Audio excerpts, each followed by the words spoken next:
Hello and welcome everyone to our second preservation school of the fall season.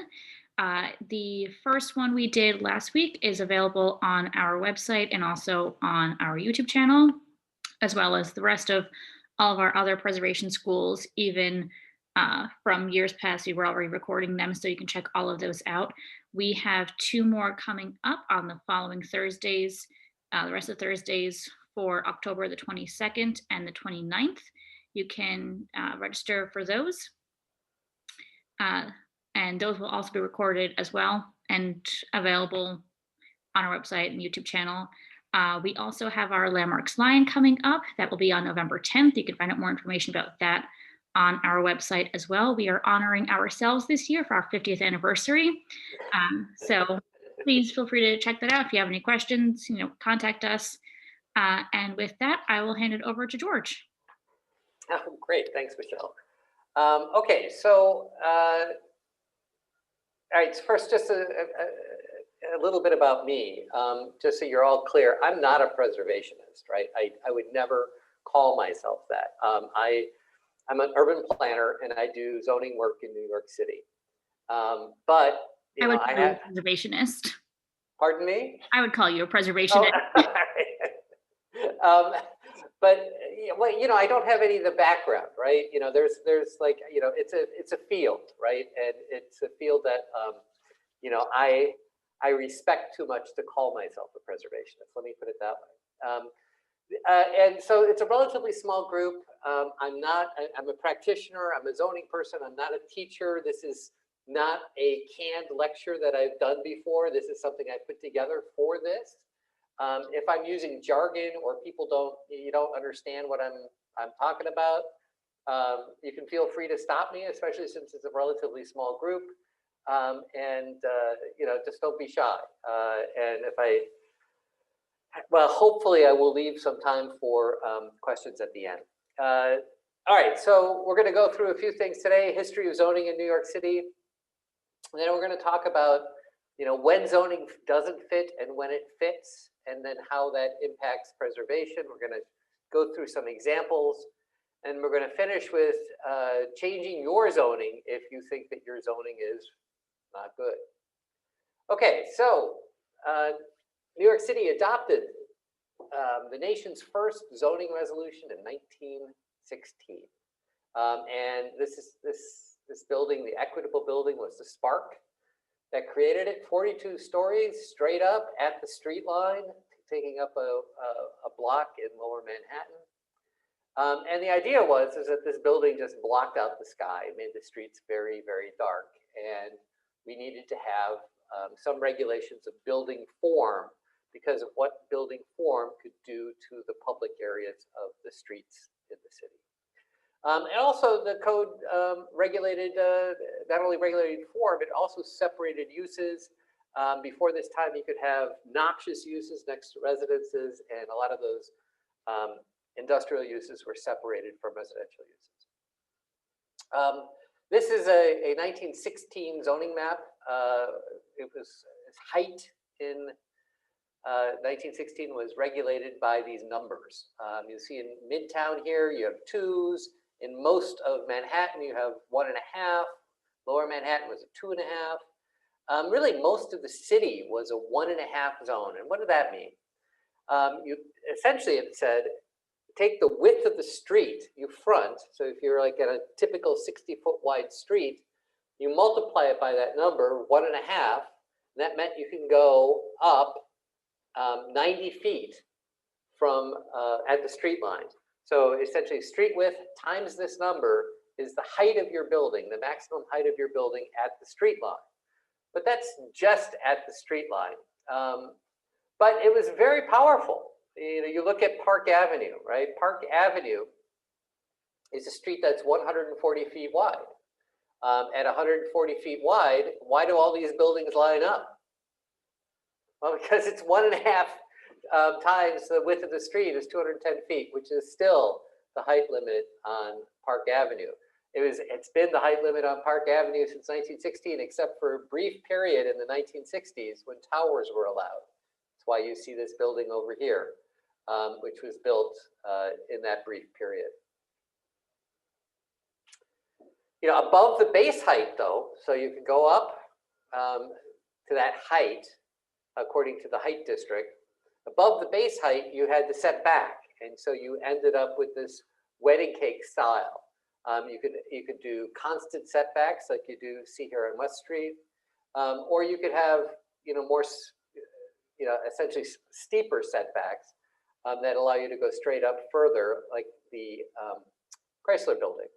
And essentially, what happens is once you get to 25% of your lot, the building covers no more than 25% of your lot. There is no height limit. You can go up as tall as you want. The Chrysler Building is like that. The Empire State Building is like that. And really, this form, this zoning created this iconic New York City skyscraper where you have these setbacks, and then you have a tower sitting on top of it. And you see this all over the place, and it really is. It really tells you that this is New York City. And one of the things I like to say about this is that the 1916 zoning code was 12 pages long, excluding the maps and the tables. It was 12 pages, and it completely set up the form of the city. So new zoning was written in the 50s and adopted in 1961. It was a big change. There was much more detail on uses, introduced zoning concepts like floor area ratio and coverage. But it also had some continuity. It carried forward the idea of sky exposure planes and the street width to preserve light and air. It focused on things that people thought were bad, like the small courts and yards and basement apartments.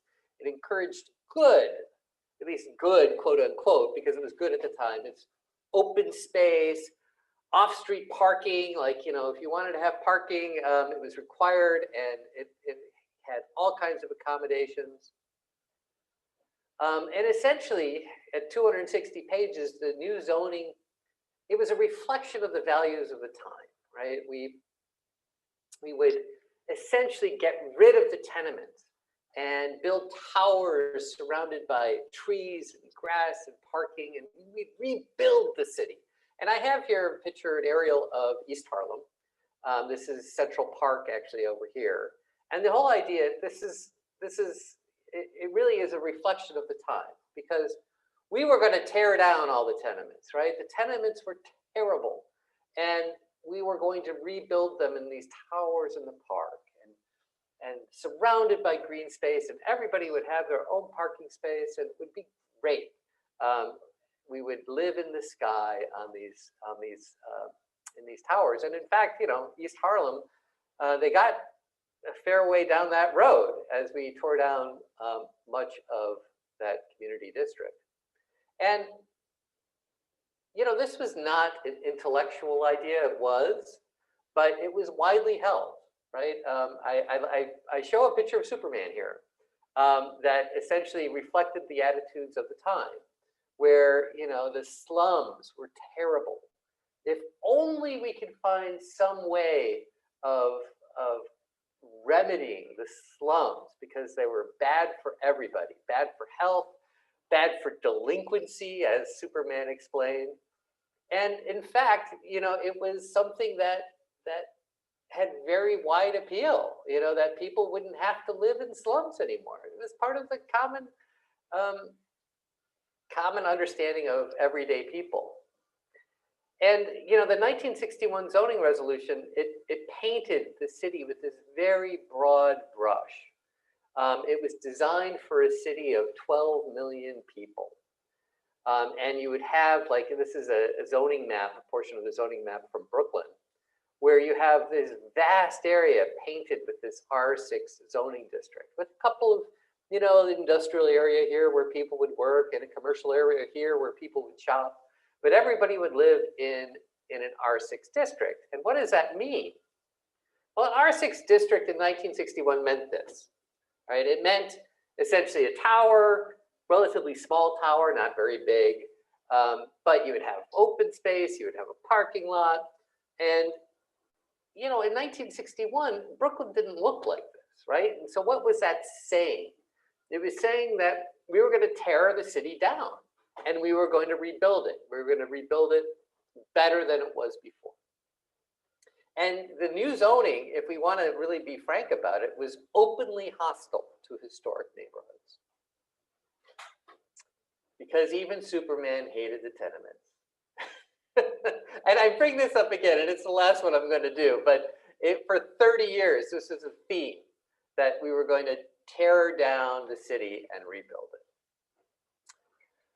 So our current zoning right now has its roots in 1961, but is now about 4,000 pages long. And it is much more nuanced. There are over 100 different zoning districts. There are over 50 special purpose districts that apply unique rules that only apply in those special purpose districts, which are geographically mapped. The zoning, which because it's now so nuanced, zoning is either hostile or it's an ally to preservation. It all depends on how the zoning fits to the neighborhood. And to understand how zoning fits to a neighborhood, you need to understand this concept called FAR, or floor area ratio. So as I said earlier, 1961, we introduced the concept of floor area ratio. And what that means is essentially the size of the building related to the size of the lot. So for example, if you have a 10,000 square foot lot, then your district allows one FAR. That means you could build a 10,000 square foot building. If you allow 4 FAR, you can do a 40,000 foot building. If you have 10 FAR, you can do a 100,000 square foot building, or 15 FAR. We have districts that go down to half FAR, to districts that go up to 18 or 21.6 FAR. And so we have vast differences with FAR, and it doesn't tell you how tall a building will be. It'll just tell you how large it will be. And some people find this diagram useful, where you could have a 1-story building and a 4-story building. These are all 1 FAR buildings. It's just how you put them together on the lot. And also important is, and almost unique in zoning codes in the country, is the idea that we can move floor area around from one building and one lot to the other. And in most cases, that happens, and it's happened well over 1,000 times since it was allowed in 1977, where you're able to move floor area from one lot to another. So in this case, the zoning would allow a building like this, but lot A transferred floor area to lot B. That's how we do it in the zoning lot merger. You actually have to be adjacent. You can't transfer the floor area across the street. You actually have to touch, lots have to touch. There is a way of doing it with landmarks across street, but it happens very rarely. It's used less than 1% of the time. It requires a special permit and has to go through ULURP, and it's complicated. So if the floor area that's produced by zoning with the FAR and the lot size is close to what's already there, is close to what the building already is, then the zoning fits. And when zoning fits, there won't be much change, because you can tear down the building and rebuild another building, but it's going to be the same size. And typically in New York City, we tear down buildings where they don't fit. And when zoning doesn't fit and there's a market for a larger building, then there will be change. It may not be tomorrow, it may not be next year, but eventually there'll be change. Now, when zoning doesn't fit, there's another question: is can the floor area go somewhere? And if yes, the floor area can move via zoning lot merger, you're still going to see change, but not wholesale change. If there's no place for the floor area to go, you're going to see wholesale change. And I'll explain this by example. So this building right here, Leighton House, it was built in 1988 on the Upper East Side, 1st Avenue and 88th Street. This is a standard tower building. And when this was built, people were like, whoa, this building's really tall. These buildings are getting taller. And this, again, was a while ago, 1988. How did it get so big? Well, this is an old graphic. It was created at the time, shortly after Leighton House was built, explaining it. It was produced by Civitas in the early 90s. But I like it because it's very, very clear. What happened is that the building itself, the lot, could produce this much of building. And then it got a little bonus here for the inclusionary housing bonus for affordable housing. But it got most of its height from unused development rights from the neighbors, the tenements, the 4 tenements to the south. And it's a standard tower, and it can be that tall. And so there's two sides of the equation here. You have the incredibly tall building at the time, and then you have the tenements. And so what happens is when these tenements sell their development rights, they now fit their zoning. They have removed all of the incentives to get rid of them, because you could never build anything as large again. I mean, that's it. And so essentially a tall Leighton House has preserved these tenements.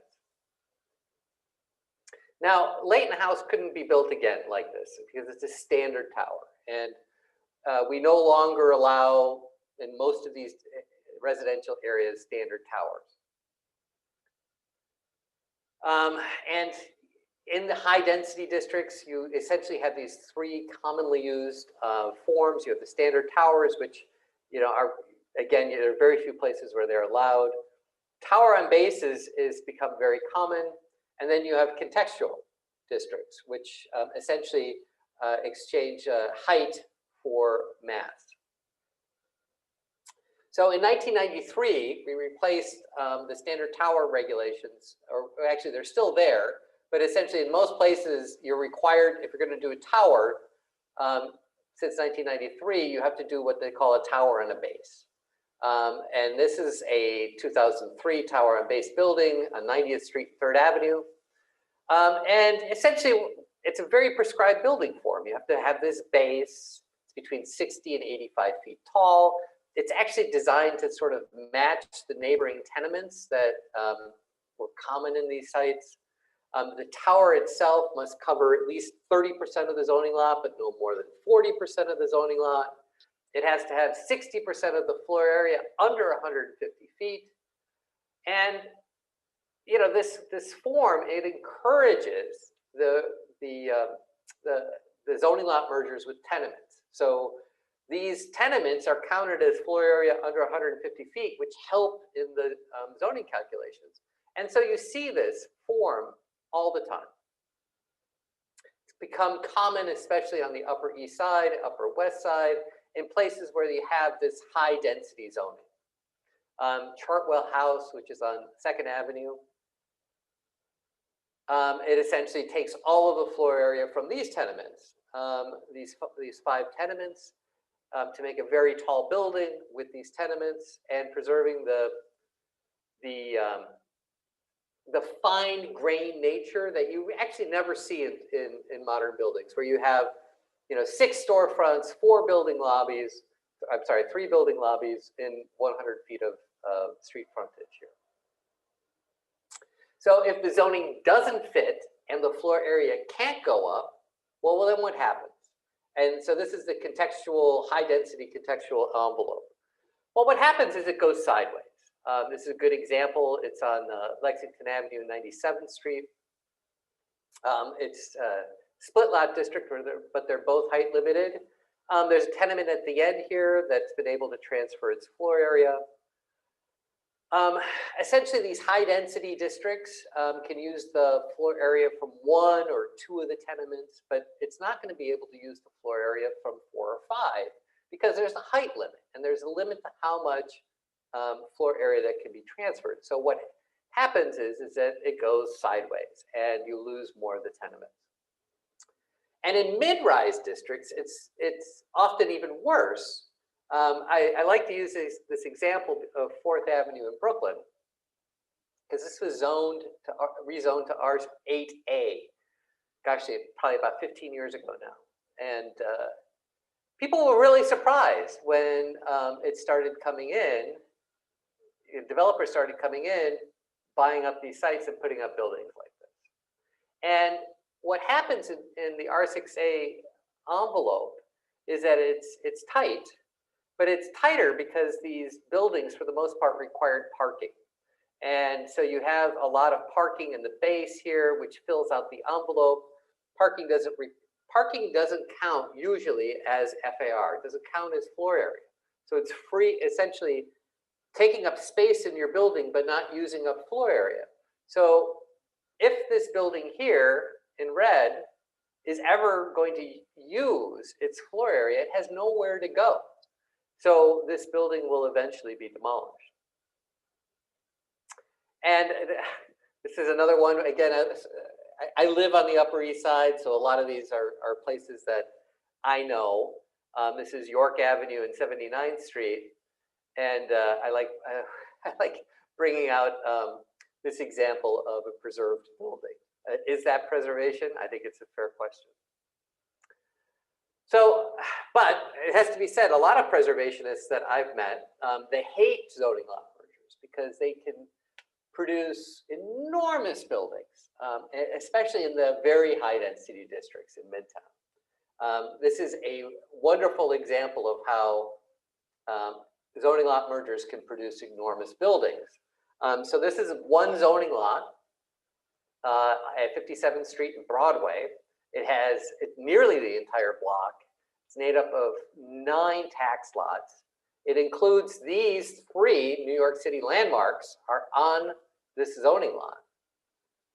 And these 2 other substantial buildings are also on this zoning lot. And it's like one of the few bodegas in Midtown, as I like to point out. And then they all contribute to the largest or the tallest residential building in the United States, which is Central Park Tower, the former Nordstrom building, which at 1,550 feet is just shorter of the spire of the World Trade Center. So, I mean, it kind of begs the question, is preservation about historic buildings? Or is it about the historic neighborhood scale, or both? Maybe you all can tell me, because I actually don't know the answer to that question. Is this preservation or not? I don't know.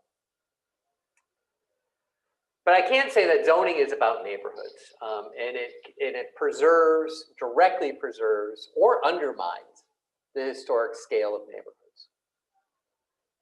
In the mid-1980s, the city started making new zoning districts that were designed for areas that would be preserved. Some contextual districts, as we now call them, were designed to fit prototypical New York City neighborhoods. First one was the R8B, which was designed around Manhattan tenement buildings.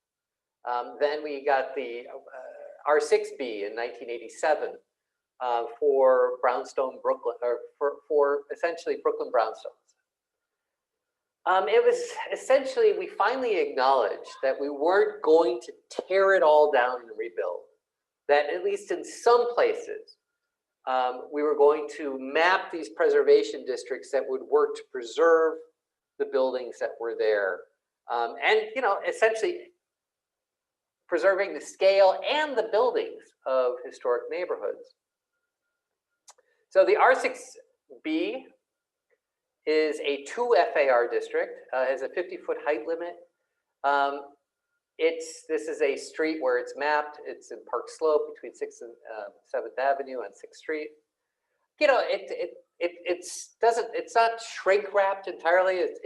You can go a little bit bigger than this. You could do a rooftop addition, but with the 50-foot height limit, you can't hoover up floor area from neighbors to make a very tall building. And there isn't much to get anyway, because it's only a 2 FAR district. And the Manhattan 5-story walk-up is essentially what the R8B district was modeled after. It's a 4 FAR district, the 75-foot height limit. You know, you could do a rooftop addition. You often see the rooftop additions that are set back from the street. So make it a 6th floor walk-up, or to accommodate the fact that some of the 5-floor walk-ups are in fact 6th floor walk-ups. And essentially, it preserves this neighborhood.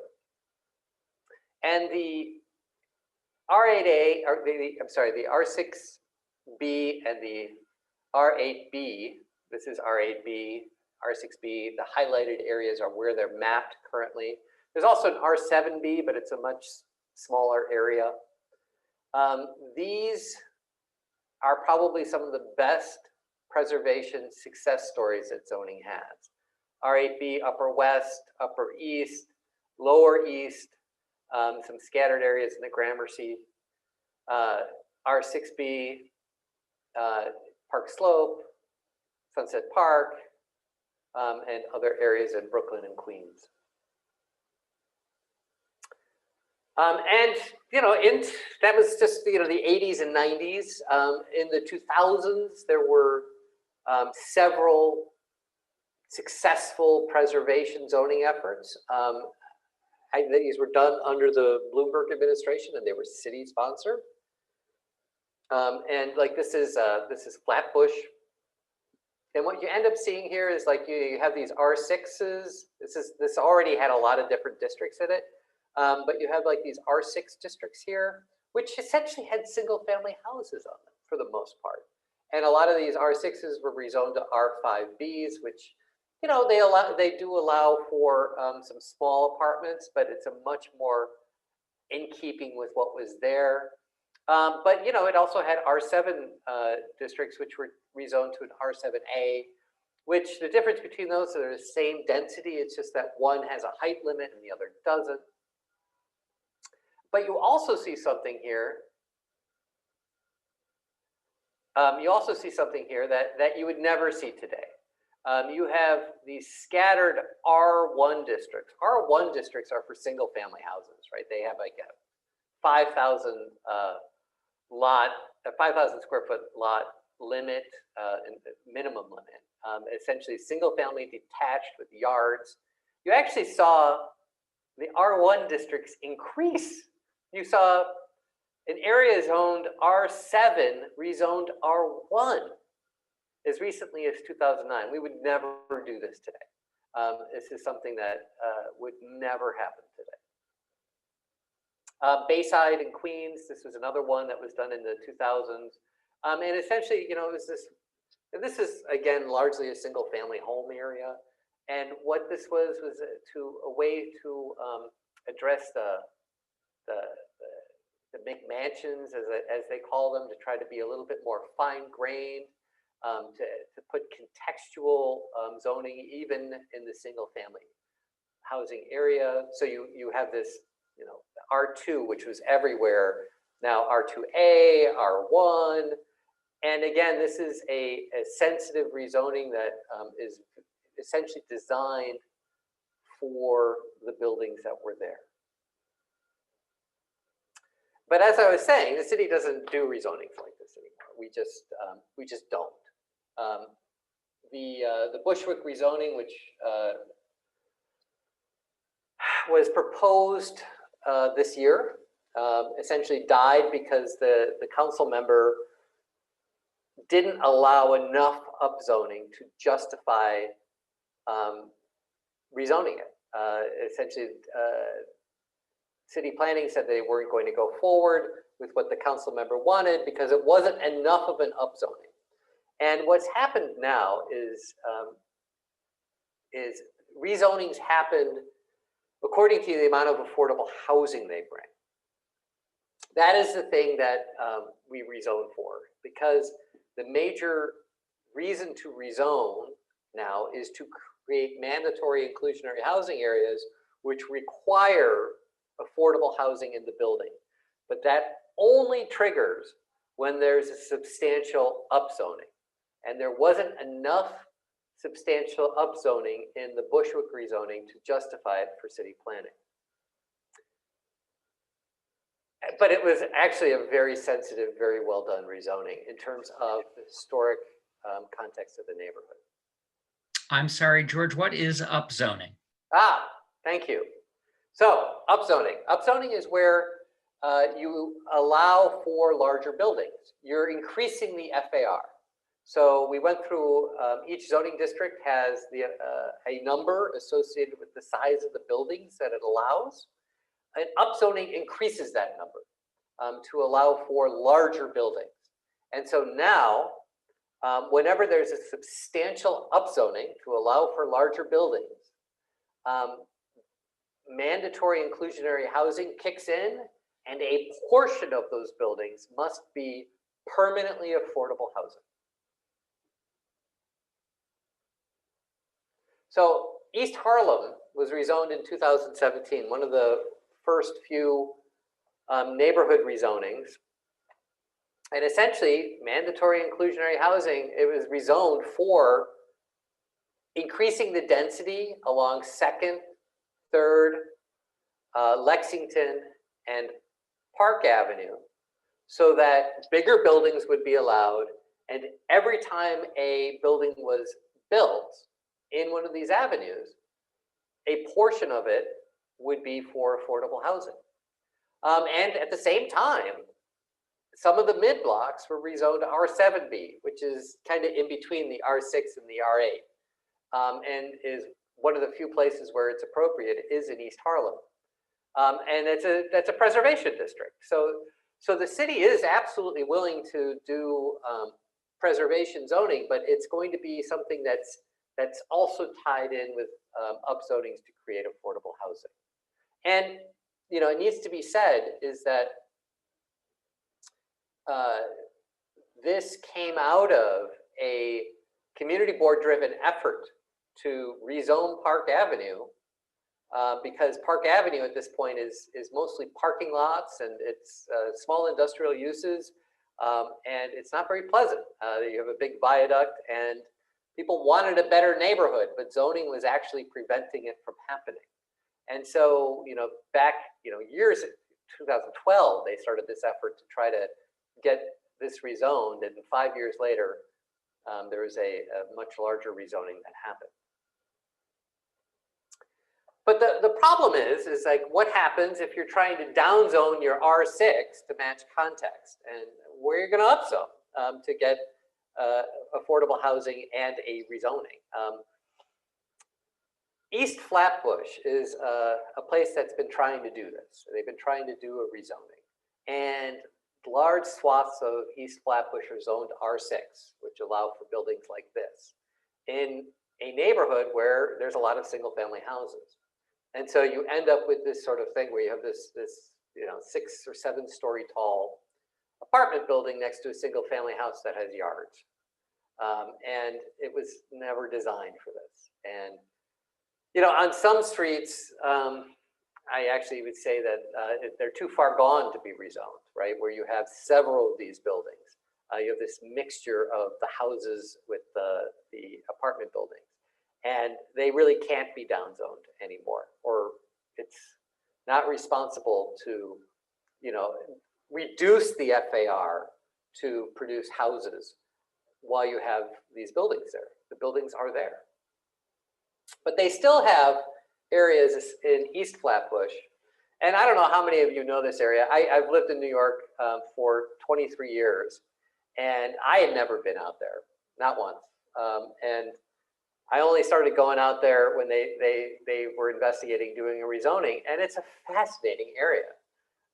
You essentially go down to the end of the 5, where the 5 stops, and get out and walk to the east, and that's East Flatbush. And it is an area that had very few growth pressures. And so even though it had zoning that didn't fit, there wasn't much of a market to redevelop anything for many years, up until recently. And still, there are vast swaths where you have these essentially 2-story buildings that you can build the 6 or 7 story apartment building allowed by the R6 zoning. where these buildings are completely untouched. You know, I think if this was in a different neighborhood, you might be able to have historic district designation, which is a much better way to protect a historic neighborhood, is to get historic district designation. Let me be very clear about that. But a lot of times you have the right scale, but you don't have the quality that the landmarks is looking for. And you know, you have people who care about their neighborhoods and think, well, you know, I don't necessarily want a building that's 6 or 7 stories tall, incenting the demolition of this block. And you have block after block after block like this, where there were stable neighborhoods. You don't have the gap tooth that you sometimes see in some neighborhoods where there was some abandonment in the 80s or 70s.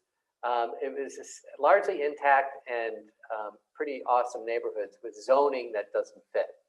And this is a neighborhood under risk because zoning doesn't fit.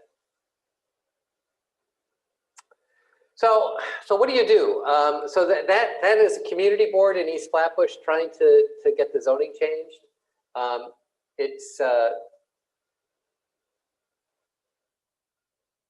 Yes, sorry, I was reading the chat here to see if there was a question. But you can also, anybody can file an application to change zoning. You don't have to be a community board. You don't have to be a developer. You don't have to be the city of New York. Anybody can. And this is an example where on Fenimore Street in Brooklyn, the neighbors on this side of the street are looking to change their zoning to match the other side of the street. And this is, again, something you'd never see today, right? This is a product of 1961 zoning, where on one side of the street, you have R2 zoning, which is essentially would allow this and what's there. And over here, you have actually bigger single family houses with a lot of them with side yards being an R6 zoning. And essentially somebody in 1961 said, well, eventually these will be demolished, but we want to keep these.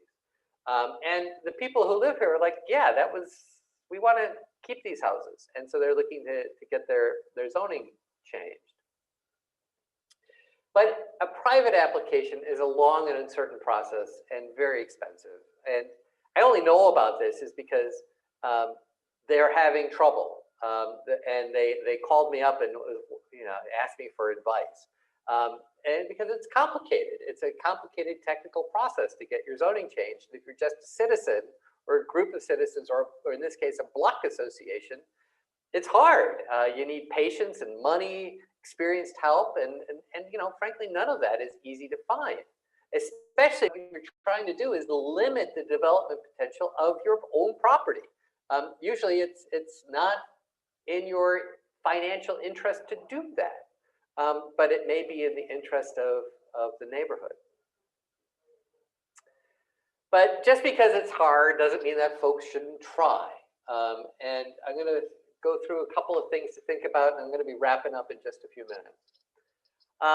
So if you want to, if you have zoning that doesn't fit, what should you be doing? The first thing you should do is to build coalition, because the more advocates, the better. You don't want to be a small group of people doing this. You got to reach out to your community board. Local community-based organizations can be very helpful. Preservation groups.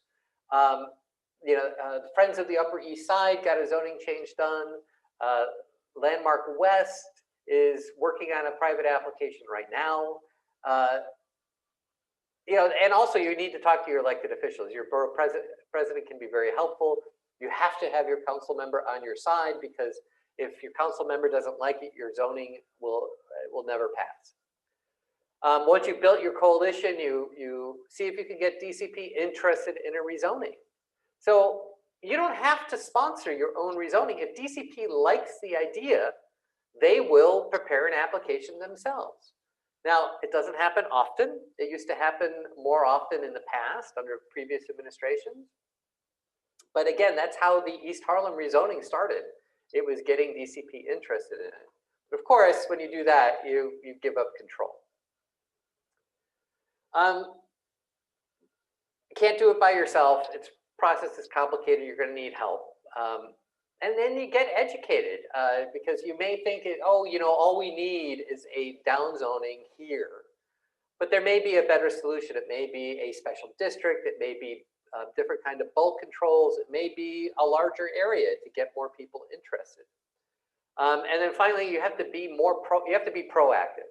If you're reacting to a proposal, you are too late, because ULURP itself takes 7.5 months to get through. ULURP is the city's process to change zoning and some other land use controls. It takes at least that long.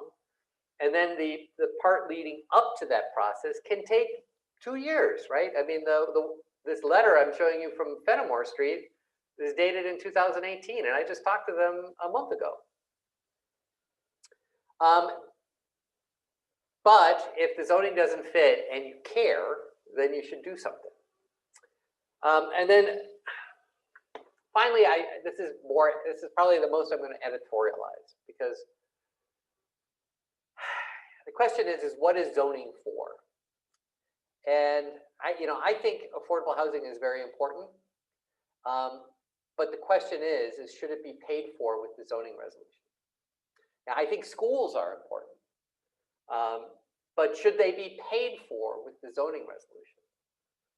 I think subways are really important, but should they be paid for with the zoning resolution?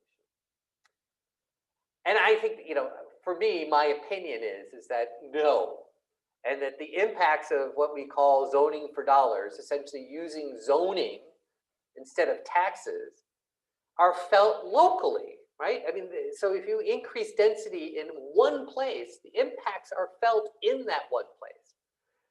But we all, as a city and a state and a nation, should be paying for these services, right? It's not something that should be borne by the local people. It's unfair. And especially it's unfair because zoning is not there to generate revenues that are supposed to be generated by taxes. It's there to protect. Zoning it extends from the police power in the Constitution. It's providing predictability and order and to minimize conflicts. And when we start using zoning to pay for things that are normally paid for with taxes, it just undermines the purpose of zoning. And it also gives elected officials stuff they can get for free, which really isn't for free because, again, we have to live in these places. And if you want to protect your historic neighborhood with good zoning, you shouldn't have to say no to affordable housing, right? It's not a choice that you should have to make. Yet that's exactly what it means under our current zoning strategy for affordable housing. Only kicks in when you agree to upzoning. But the direction comes from the top, and that direction might change with the next administration. That's it. That's all I got. Happy to have a discussion. If there are questions, happy to answer them.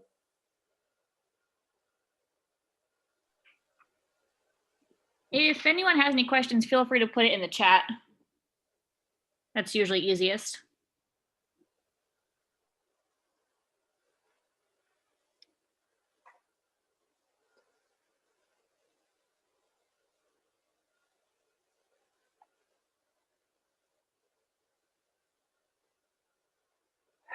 Can I apply this to the Soho upzoning? Okay, so I have to start by saying that the Soho zoning, number one, I haven't actually seen the proposal. I've been hearing the headlines on it. I actually haven't read the details. But I will start by saying the existing zoning in Soho is terrible. It is absolutely the worst zoning district that we've ever invented. It's this M1, it's an M district that allows for people to live there, but only if you're an artist. And it's like, it made sense in the 1970s when no one wanted to live there and artists actually really needed these spaces, but now people want to live there. And, the restriction on uses on the ground floor are just crazy. It's just a mess. So it does need a rezoning, but most of that's a historic district, right? And where they're going to get their yield is on the edges that are outside the historic district. As you know, you can build in a historic district, but It's not like they're going to be tearing down these buildings and rebuilding other buildings or putting massive additions on the top. So, you know, I think Soho is kind of a special case. You know, it's terrible zoning right now, almost entirely historic district. Yes, it's going to generate units around the edges in the few areas where there's growth. The question is you know, is the neighborhood, is the city okay with tearing down those buildings to create new opportunities for development? And I don't know enough to answer that question.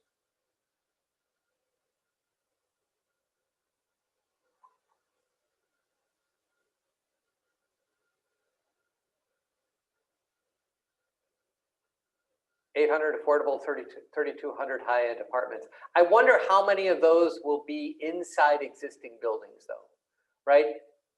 Because the existing buildings, they're going to stay, right? And right now, a lot of them are. If you ever look at like their certificate of occupancies, you have some units and some buildings that have temporary certificates of occupancies for the last 40 years. So you have people going down to the Department of Buildings to renew their TCO 4 times a year. It's crazy. It's a crazy situation to be in because they can't get a permanent certificate of occupancy because it's not a unit. And so if they change the zoning to allow people to make those into permanently habitable units, are those counted in here? I don't know. I would have to get into the details.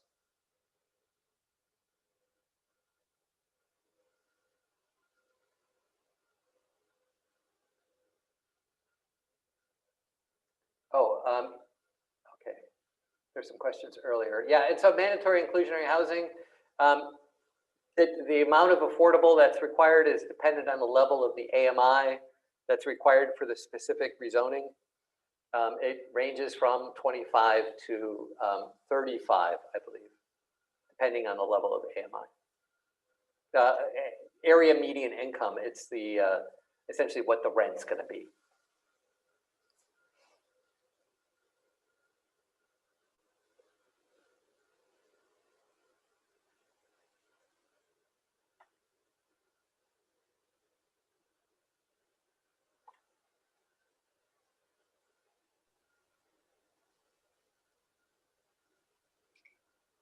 Is that all? Do you have any other questions that you can see, George? I don't. Any you can see? Nope, no one has. Nope.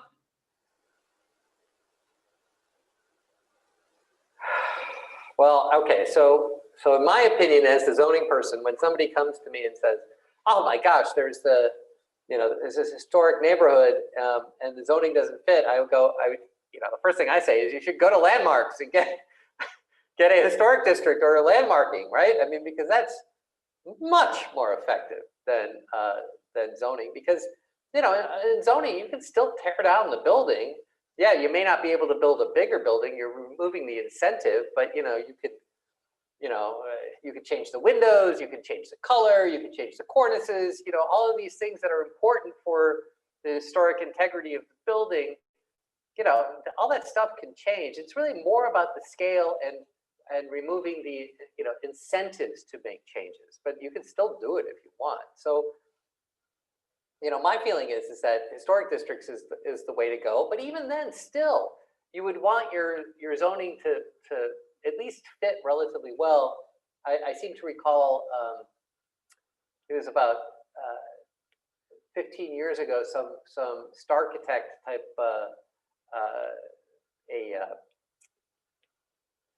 architect proposed a huge tower on top of a historic building on Madison Avenue. It didn't go forward, but it was one of these things where, why did somebody think that was possible? And the landmarking process, you just got to wonder why that would be possible. 74-711, I can, and then please clarify, did I say downzoning can only be done in tandem? So let me take the last one first. So under this administration's, when they do a city-sponsored rezoning, They don't do downzonings. Downzonings aren't done by themselves. And they haven't done one, and they've said as much because they feel like that building is good and it helps with housing. They will downzone a mid-block, a part of a neighborhood, if it's done in tandem with an upzoning. The upzoning triggers MIH and it triggers affordable housing, and that's what they care about. So in East Harlem, which was a substantial upzoning on the avenues, especially Park Avenue, they also agreed to map a contextual district, which is a little bit of a downzoning, but produced a much more predictable building form on a lot of the mid-blocks. It also did a contextual zoning on Upper Madison Avenue in the 130s, which is a relatively low-scale area. And they'll do that, but they're not going to do, the Bayside or the Flatbush, where it's effectively either a neutral or a downzoning. Okay, so 74 is 711. So you have an opportunity. So if you have landmarks, you can do a couple of things. One of the things you can do is you can move floor area. I mentioned it earlier, floor area off your landmark to something across the street, which you're not able to do. But you're also able to get waivers, certain waivers to zoning rules to accommodate the landmarks, right? And that's something that so you can use floor area, like you can increase coverage to larger than what's allowed under zoning because you're essentially using floor area within a landmark. And that is, I think is relatively a positive thing for, in most cases, because, landmarking can really impair what can be done with a piece of property. And if it can be done in context, I don't know if I'm with the preservationists in the room, they may think I'm crazy, but you should be able to do something with it. And there's a special permit in place, or it's not as of right, where you have to go through a process to waive zoning rules to essentially either do the like coverage or height or setback, or to move floor area across the street. That's something, the floor area across the street, we talked about that with the famous Penn Central case, right? Where Grand Central was landmarked. They wanted to build a tower on top of it, but they can move floor area across the street, and they have. And not all of it, and we have a more comprehensive solution now, but it's something that is allowed. But again, it's not something that's done very often.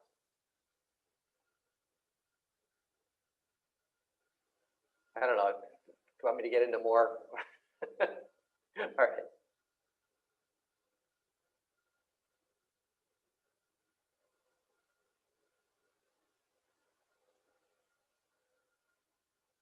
I don't know. Let me ask you a question. Was this useful? Like, if I were to do this again, should I say something else or cover a different area? If anybody has an opinion.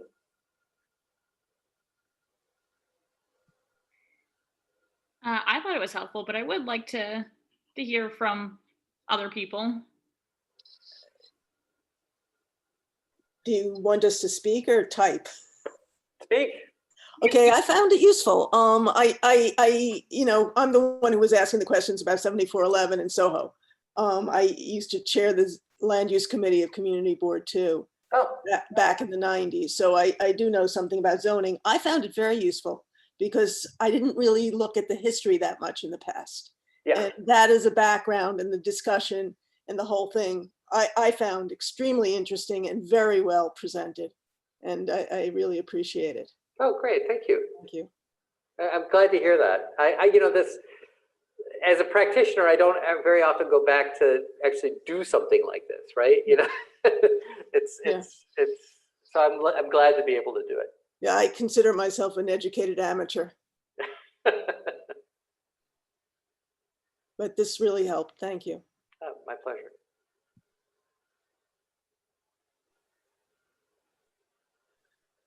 In terms of Soho, it's an interesting case because the real impetus of it is coming from people who don't necessarily have a stake in Soho at all. One of the backstories to what's going on is that a political club on the Upper East Side, your neck of the woods, which seems to be an R6 neighborhood or whatever you were describing it as, a protected neighborhood, has decided that Soho is filled with rich people and that it's an ideal place to put affordable housing. Of course, since the population of Soho and NoHo is only 8,000 people, and they're talking about putting in 4,000 more, it's going to be, in terms of changing a community, it's going to be tremendous. And of course, it's not going to be, percentage-wise, it's going to be a lot more rich people than, I happen to live in an all artist building, which was, started in 1973. All right. So we still authentic. we still are here. We're older, we're aging in place, but there are new artists here too. Good. I agree with you on what you were saying. I think the idea of what live work has to be expanded for the area. Right now, it's really only visual artists. If you're an architect, you're not supposed to be getting a certification, but they are. It's been a place where the rules were being not enforced 10 years into the zoning. So, it's crazy.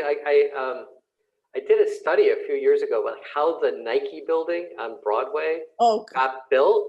Amazing, right? Oh, yeah, it was just like, holy crap, this is terrible.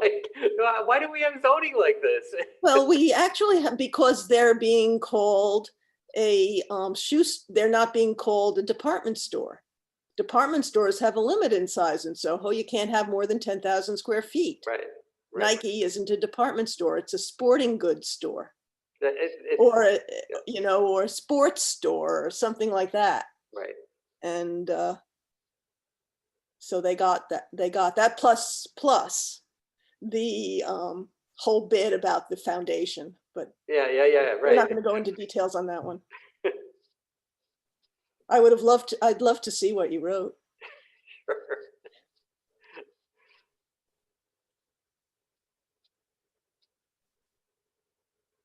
But that's all I have to say. Okay. And it's 7.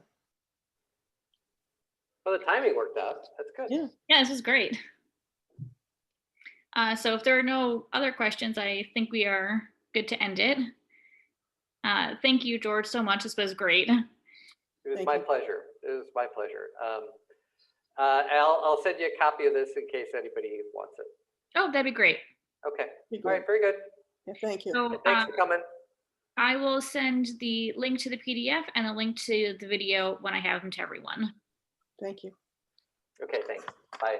And thank you. Bye. Have a good night.